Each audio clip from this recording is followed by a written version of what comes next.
Everyone and welcome back to a series of videos. आज के video में हम लोग बात करने वाले हैं about few more manual equipment which are being left now and then we will move to second type of equipment and those are the mechanical one. The manual equipment which has been left is one of them is ladle. हम सबको पता है, हम लोग सब लोग ने इस चीज़ को यूज़ किया है, ladle, सीढ़ी. We have to take care while we are working with ladle is एक तो उसका बैलेंस ठीक होना चाहिए किसी भी लैडल का. उसको उसका मेंटेनेंस प्रॉपर होना चाहिए क्योंकि उसके जो स्टेप बोल्ट है या फिर उसके जो हिंजेस बोल्ट है वो प्रॉपर होने चाहिए. उसको उसके स्टेप्स पे या फिर कहीं पे ऑयल ग्रीस ये गिरा हुआ नहीं होना चाहिए क्योंकि there can be a chances कि हम लोग चढ़ गए और पैर फिसल के हम लोग गिर गए. लैडल्स के बहुत सारे टाइप्स होते हैं जिसमें एक टाइप होता है that is then extension ladle. दिखता है वो छोटा but you can extend that ladle to a certain height. ऐसे लैडल्स व्हील्स पे होते हैं. So whenever you are working with such ladles we have to make sure कि उसके जो नीचे लॉक्स है वो प्रॉपर होने उतने ही इम्पॉर्टेंट है. वो व्हील्स को लॉक करना है जब आप वो लेवल पे चढ़ रहे हो. जो भी जिस एरिया का भी आपको क्लीनिंग करना है वो क्लीनिंग मटेरियल आपको लेके जाना है and it should not be very much heavy. वो हैवी बहुत ज़्यादा नहीं होना चाहिए जो भी क्लीनिंग मटेरियल है. Try and make it as much as light as we can. The next thing is like about the storage. Like these are very few things which are connected with a ladle. जब भी हम लोग उसको store करते हैं उसको proper जगह पे स्टोर करना है, शेड में स्टोर करना है, ना कि उसके ऊपर धूप आ रही है, ना ही उसके ऊपर बारिश का पानी गिर रहा है, ऐसी जगह पे स्टोर नहीं करना है. अगर वुडन लैडल यूज हो रहे हैं लकड़ी के तो we have to make sure about उसका जो प्रॉपर उसका मेंटेनेंस है वुड का वो होना भी उतना ही इम्पॉर्टेंट है. जैसे कि उसका पॉलिशिंग है, वार्निशिंग है, उसका वेयर एंड टेयर देखना है, ये भी बहुत ज़्यादा इम्पॉर्टेंट है. whenever you are taking ladle make sure it should be well balanced. कहीं पे भी आपको अगर लग रहा है कि नहीं ये हिल रहा है या कुछ भी हो रहा है immediately you have to come down from the ladle and we have to check it immediately to avoid the further accident. The next manual equipment which we are going to talk is a carpet beater. I'll try and provide the image of carpet beater as well.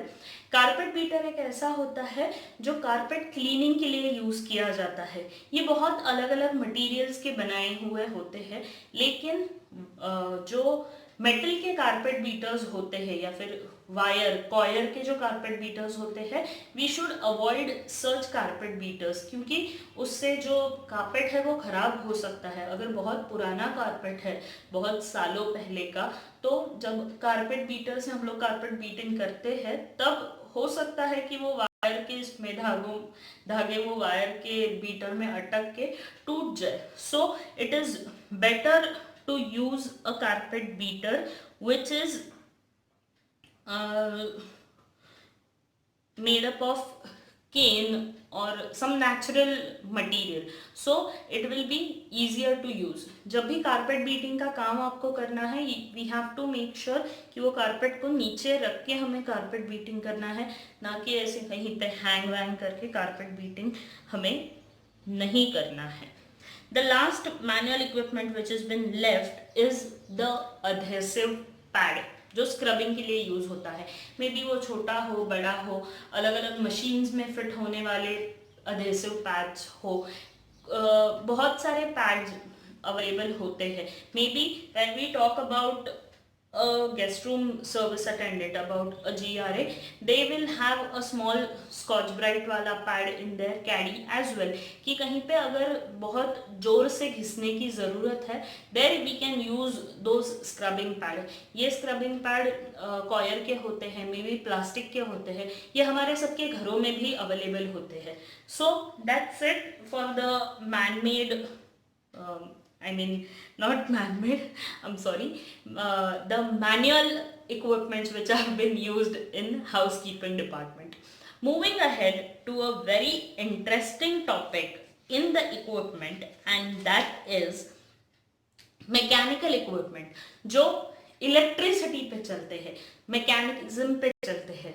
Those equipments are called as mechanical equipment. In mechanical equipment, the first equipment which we are going to talk is about wet and dry vacuum cleaner. इसका जैसा नाम है वैसे ही इसका काम है. Wait और dry दोनों सरफेसेस पे ये वैक्यूम क्लीनर चलते हैं.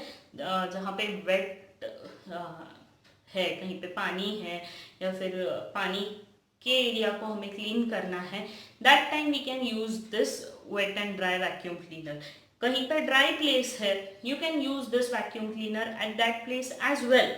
So it's 2 in 1, dry and wet vacuum cleaner you can use at both the places, at the dry places as well as at the wet places. Mostly dry and wet vacuum का जो काम है वो बारिश के मौसम में ये dry and wet vacuum cleaner बहुत हेल्पफुल होता है, specially for the public area people, specially who are working in a porch, कि वहाँ पे पानी को सक्शन करने के लिए ये dry and wet vacuum cleaners बहुत यूजफुल होते हैं. We have to make sure कि हमें देखना बहुत इम्पॉर्टेंट है कि वो ड्राई एंड वेट है या सिर्फ ड्राई है.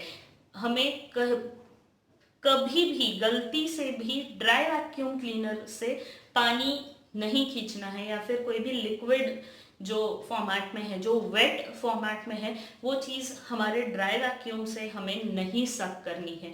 There is a proper difference in dry vacuum cleaner and dry and wet vacuum cleaner.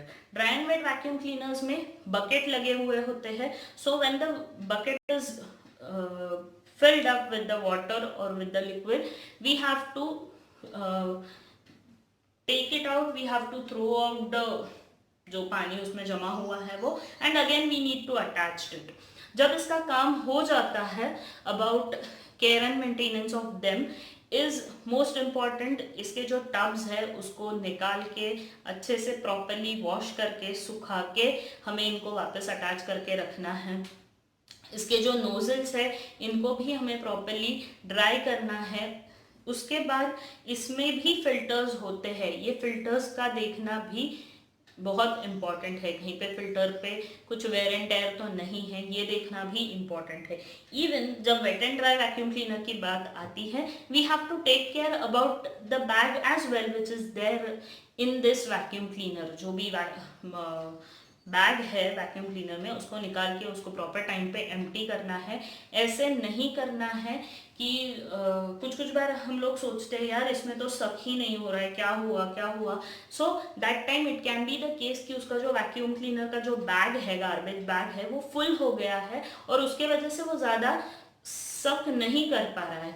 So it is very much important to empty that bag on a regular basis. When I was working as a guest room attendant, it was our duty, or it was one of the work which is very important, is taking care of the vacuum cleaners which are being provided to us. क्योंकि हम लोग वो कहीं पे भी use करते थे, जैसे जहाँ पे उसकी ज़रूरत पड़ती थी वैसे. So it was a rule for us कि हर एक दिन छोड़ के एक दिन हमें हमारा वैक्यूम क्लीनर एम्प्टी करना है. वैक्यूम बैग जो गार्बेज बैग है उसका वो एम्प्टी करना है, उसको अच्छे से क्लीन करना है और बाद में ही हमें उसको यूज़ करना है. So at the end of the shift we use to do all this stuff of cleaning the vacuum cleaner properly. अगर आप वैक्यूम क्लीनर को टाइमली क्लीन नहीं करोगे, वो बैग भर गया तो वो सक नहीं हो पाएगा, वो ओवर हीट होगा. Maybe there are chances कि वो काम करना बंद कर देता है. So it is very important to take care of that particular wet and dry vacuum cleaner as well. The next mechanical equipment which we are going to talk about is a general purpose floor machine. As the name suggests, इससे जो general purpose floor machine है, इससे scrubbing और polishing ये दोनों काम होते हैं. So it is 2 in 1. We can use it for scrubbing as well, we can use it for polishing as well.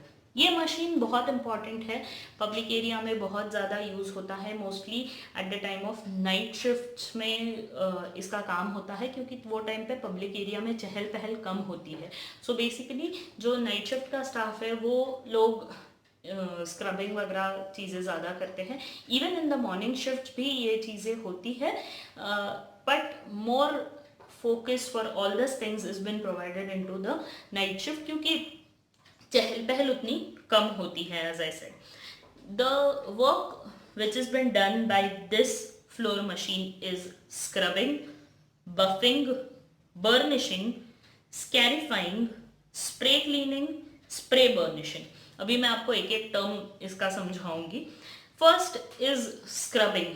उसके जो ब्रिसल्स होते हैं मशीन के, एक मशीन होता है उसके नीचे जो ब्रिसल्स होते हैं ब्रश के, उसको एक अटैचमेंट होता है which is get attach to that machine, और उसके जो ब्रिसल्स होते हैं उससे फ्लोर का स्क्रबिंग होता है, ताकि जो भी डर्ट है, डस्ट है, गंदगी है, वो फ्लोर से निकल जाए। Next, second work of this machine is buffing. Buffing करना यानी फ्लोर पे एक चमक लाने जैसा है। जो भी पहले स्क्रबिंग होता है, स्क्रब कर लेते हैं पूरा जो सरफेस है वो, उसके बाद बफिंग होता है, यानी फ्लोर पे एक चमक लाने का काम होता है। That is also been done with this. उसके जो फाइन ब्रिसल्स होते हैं उससे ये काम होता है। Next is burnishing. What is burnishing exactly? Burnishing एक ऐसा प्रोसेस है, फॉर एग्जाम्पल ये फ्लोरिंग है, इसके ऊपर एक लेयर है ऑफ एनीथिंग, ऑफ पॉलिश और समथिंग। ये जो फ्लोर का जो ऊपर का लेयर है, जब बर्निशिंग होता है ये लेयर को हटाया जाता है, एंड अगेन जब ये लेयर हट जाता है तब उसका वापस से पॉलिशिंग वगैरह होता है। So this is basically done for the tiles, this is basically done for the vinyl carpets. पहले स्क्रबिंग होता है, बफिंग होता है, बर्निशिंग होता है, और ये सब होने के बाद वापस उस एरिया को पॉलिश किया जाता है, रीपॉलिश, ताकि उसका जो लुक है, उसका जो रिचनेस है वो मेंटेन हो सके। क्योंकि जब बहुत उसका वेयर एंड टेयर यूज होता है तो उसका वेयर एंड टेयर भी उतना ही होता है, लोग उसके ऊपर चलते हैं, मशीन्स आती जाती रहती है। So it is very important to take care of the floor as well. So it is very important to do all these things like scrubbing, buffing, burnishing. Then is spray cleaning. spray cleanings में उसमें jets होते हैं और वो jets से spray होता है जो लिक्विड है फ्लोर पे, और उसके बाद ऊपर से वो मशीन चलता है। When we talk about these machines, इसमें एक टैंक होता है ऊपर की साइड पे, जिसमें हम लोग को केमिकल और वाटर, जो chemical particularly for floor cleaning जो यूज़ करना है वो केमिकल, और पानी इसमें डालना होता है। उसके हाथ में इसके हैंडल्स होते हैं for the water pressure and everything, और इलेक्ट्रिसिटी पे इसका स्विच लगता है। वाटर प्रेशर हमें हाथ से यहाँ से कंट्रोल करना होता है with the gears which are there in hand, और ये प्रेस करने से नीचे इसमें से जो सोल्यूशन है टैंक में से वो फ्लोर पे जाता है, and then you can do your scrubbing work and everything. जब भी कुछ जो भी एडवांस मशीन है इसमें ये पानी पिछले वाले साइड से वापस सोक भी कर लेता है। Such machines you must have seen on a railway station, जिसके ऊपर इंसान बैठा हुआ होता है एंड वो ड्राइव करता है लाइक अ कार।